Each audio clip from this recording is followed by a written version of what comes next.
आजच्या भागामध्ये आपण पाहणार आहोत. आता ऐश्वर्या ही मुद्दामूनच तिला बॅकस्टेजला थांबायचं असतं, यासाठी तिचे प्रयत्न सुरू असतात. ती म्हणत असते की मी इथे थांबते ना, सावलीला माझी गरज लागेल, सावलीसोबत मी आहे. पण या भैरवीला ऐश्वर्याला काही बॅकस्टेजला थांबू द्यायचं नसतं, कारण त्यांचा प्लॅन हा भलताच असतो. आणि कळलं तर सावली गाणं गाते येते, तारा सिंगर आहे हे अख्ख्या जगाला माहिती आहे. मग आता ही ऐश्वर्या इथे थांबली तर भैरवीला माहिती आहे प्रॉब्लेम क्रिएट होणार आहे. म्हणूनच भैरवी कसंबसं तिला घालवायचा प्रयत्न करत असते. त्यानंतर भैरवीने जयंतीला सांगितलेलं असतं, त्यामुळे जयंती ही ऐश्वर्याला घेऊन तिकडनं निघते. तर दुसरीकडे भैरवीने आता जिथे तारा आणि त्याचसोबत सावली थांबलेले आहेत ना, तिथे मुद्दामून बाउन्सर ठेवलेले असतात, जेणेकरून आतमध्ये कोणीही जायला नको याची निपूर्ण सोय तिने करून ठेवलेली असते. तर दुसरीकडे मात्र आता पूर्ण तयारी तर झालेली आहे. सावली जी आहे तिने नेहमीप्रमाणे विठ्ठलाची मूर्ती आणि फूल हे सगळं काही आणलेले. विठ्ठलाची मूर्ती ती तिथे ठेवते आणि त्यानंतर आता त्याला फूलसुद्धा वाहत असते. त्याच वेळेला सावलीला नेहमीप्रमाणेच भैरवी इन्स्ट्रक्शन देत असते, यामध्ये कोणत्याही चुका करायच्या नाही, सगळं काही नीट करायचं हे देखील ती व्यवस्थित समजावून सांगते. दुसरीकडे मात्र आता ऐश्वर्या आणि जयंती हे आता मेन पॉईंट म्हणजे सेंटरला गेलेले असतात. आणि त्याच वेळेला आता जयंती सांगत असते की आता जेवढी लोकं येणार आहेत ना, त्यांचं स्वागत आपल्याला करायचं आहे. मग सगळ्यांचं स्वागत करण्यासाठी तुम्हाला इथे आणून ठेवलेस का? ऐश्वर्या तिला टोमणे मारत बोलू लागते. मग तुम्ही इतक्या मोठ्या आहात, मग काय आता काही कुरघोड्या करायच्या आहेत का? नक्कीच तुमच्याकडे बघून मला असं वाटतं की काहीतरी नक्कीच तुम्हाला करायचे आणि यासाठी तुमची ही धडपड सुरू आहे. मी नाही काही करत, मी ना आता सुधारली आहे, त्यामुळे मी अशी काही कामं करत नाही, असं देखील आता ती म्हणू लागते. त्याच वेळेला अच्छा सुधारलात का, असं जयंती मुद्दामून म्हणते. पण ऐश्वर्याच्या मनात काही ना काही कुरघोड्या आता सुरूच असतात. तिला आता मुद्दामूनच तिकडे जायचं असतं. तिने आधीच तिची माणसंही बोलवलेली असतात सावलीला किडनॅप करण्यासाठी. तर दुसरीकडे आता भैरवीने सुद्धा एकदम स्ट्रिक्ट असं सगळीकडेच बाउन्सर लावून ठेवलेले असतात, जेणेकरून आतमध्ये कोणीही जाऊ नये यासाठी उत्तम सोय ती करून ठेवते. तर दुसरीकडे मात्र आता जे ऐश्वर्याचे गुंड असतात ना, ते तिथे पोचलेले असतात आणि त्या रूमच्या बाहेर ते बाउन्सर पाहतात. त्यावेळेला आता या तिघांनाही आतमध्ये कसं जायचं ना हे मुळात समजत नसतं आणि त्यामुळे सगळीकडनंच खूप जास्त बोंबाबोंब होते. मग आता काय करायचं?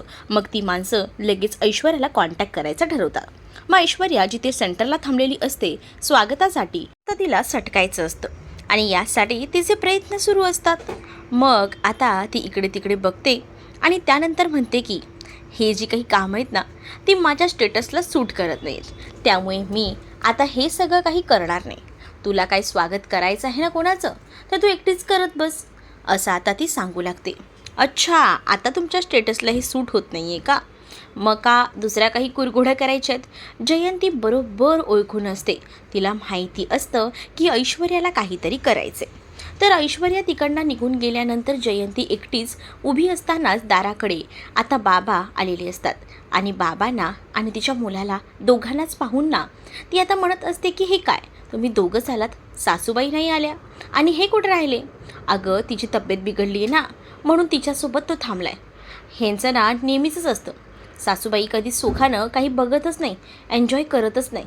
मला माहिती आहे ह्यांची नेहमीची नाटकं आहेत ही, असं देखील आता ती म्हणू लागते.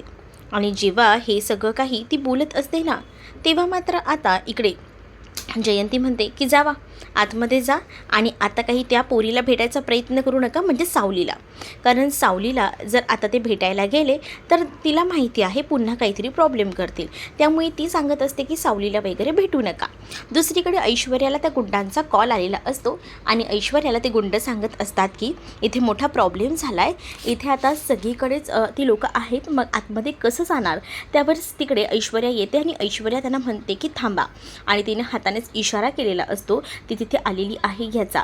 त्यानंतर आता ती मात्र मुद्दामूनच ना तिथे आता स्वतःच्या चेहऱ्याला मास्क लावते, कारण तिला काही झालं त्या बाउन्सरला फसवायचं असतं आणि आतमध्ये शिरकाव करायचा असतो. ती रूम जी आहे ना ती आतमधून मोठी असते. इथे तारा ही सावलीला म्हणत असते की बघ आता आपली सगळी अरेंजमेंट झाली आहे, फक्त मम्माला आपल्याला एवढं सांगायचं आहे की जे काही आहे ते प्रॉपर बघ, साऊंड म्युझिक वगैरे काही, मग झालं. पण ह्या जयंतीला बरोबर माहिती असतं की या ऐश्वर्याने काहीतरी कांड केलेला आहे तो, आणि म्हणूनच आता तिला सगळं शोधायचं असतं. ती म्हणत असते की ह्या ऐश्वर्या कुठे गेली, या भैरवीनं मला आधी सांगितलं होतं की लक्ष ठेवायचं, आता ही पोरगी कुठे गेली असेल असं बोलून ना आता तिच्या मागे जाते. इकडे मात्र आता ऐश्वर्या आतमध्ये शिरायचा प्रयत्न करत असते. ऐश्वर्या जेव्हा आतमध्ये शिरायचा प्रयत्न करत असते ना, तेव्हा ते बाउन्सर म्हणतात की नाही, तुम्हाला आतमध्ये जाऊ देणार नाही, कारण आम्हाला तसं सांगितलेलं आहे, जेव्हा शो संपेल तेव्हा तुम्ही जा आणि भेटा. पण दुसरीकडे मात्र आता ऐश्वर्या त्यांचं ऐकत नाही, कारण तिला त्या गुंडांकरता आता त्या सावलीला पळवायचं असतं. सावली ती पूर्ण तयारीनिशी व्यवस्थित रेडी असते, आणि आता तारा जी आहे तीसुद्धा खुश असते, कारण तिला फ्रंट साईडला जाऊन गायचं असतं. दुसरीकडे भैरवी सगळ्या इन्स्ट्रक्शन फॉलो करत असते, आणि सगळ्यांना तिने कामालासुद्धा लावलेलं असतं. हे सगळं व्यवस्थित झालं पाहिजे हे सुद्धा ती सांगू लागते. तर दुसरीकडे मात्र आता या सगळ्या गोष्टी तर होतच राहत असतात, पण तेवढ्यातच ना इकडे ऐश्वर्या मुद्दामून त्या बाउन्सरला चकवा देत आतमध्ये घुसते. त्याबरोबर ते बाउन्सरही आतमध्ये जातात. तशी ती रूम खूप मोठी होती, त्यामुळे आता त्या बाउन्सरना ऐश्वर्यालाही थांबवणं शक्य नव्हतं, आणि आतमध्ये खूप जास्त म्युझिक सिस्टम आणि या सगळ्या गोष्टी होत्या, आणि त्यामुळेच ना खूप जास्त अडथळे येत होते. ते कशीबशी ती आतमध्ये जाते, आणि आता आतमध्ये गेल्यानंतर ती लपून बसते. ते गुंडसुद्धा आता बाउन्सर तिकडनं हल्ल्यामुळे आतमध्ये जातात, आणि ते सुद्धा एका पॉईंटला लपून बसतात. तर ऐश्वर्या आता त्यांना चकवा देते. ऐश्वर्या त्या बाउन्सरना सांगते की हे बघा मी इथे आहे. त्याबरोबर आता ऐश्वर्याच्या मागे ते बाउन्सर पळतात, पण आता ऐश्वर्याने जे गुंड मागवलेले आहेत ना, ते गुंड त्या खोलीतच राहतात, कारण त्या खोलीतून त्यांना जे पळवायचं असतं ना त्यासाठी. मग आता ऐश्वर्या त्या बाउन्सरना चकवा देत बाहेर येते. त्यानंतर आता ते बाउन्सर तिथे पुन्हा एकदा उभे राहतात, कारण त्यांना माहिती आहे जर भैरवी मॅडमना कळलं तर प्रॉब्लेम होऊ शकतो. तर दुसरीकडे मात्र आता नाथ आणि सारंगचे बाबा आलेले असतात, आणि तेव्हाच ते आता सावलीच्या बाबांना भेटतात. सगळं काही ठीक ना, आणि आता सावलीचे बाबा सारंगच्या बाबांना म्हणत असतात की खरंच ना, आता मुलीचा सुखाचा संसार चालला आहे, तर उगाच ढवळाढवळ कशाला करायची, म्हणूनच आम्ही येत नाही आहे. इकडे आता सावली ज्या रूममध्ये असते त्याच रूममध्ये आता ते गुंड असतात, आणि त्या गुंडांना पाहिल्यानंतर सावलीच्या लक्षात येतं की ह्यांना तिनं आधी कुठेतरी पाहिलेलं आहे, आणि ती त्यांच्याकडे बघून ती ओळखतेसुद्धा. आणि त्यानंतर मात्र आता सावलीच्या तोंडाला ते रुमाल लावतात आणि सावलीला बेशुद्ध करतात. सावलीला बेशुद्ध केल्याबरोबर सावलीला ते तिथून गायब करतात.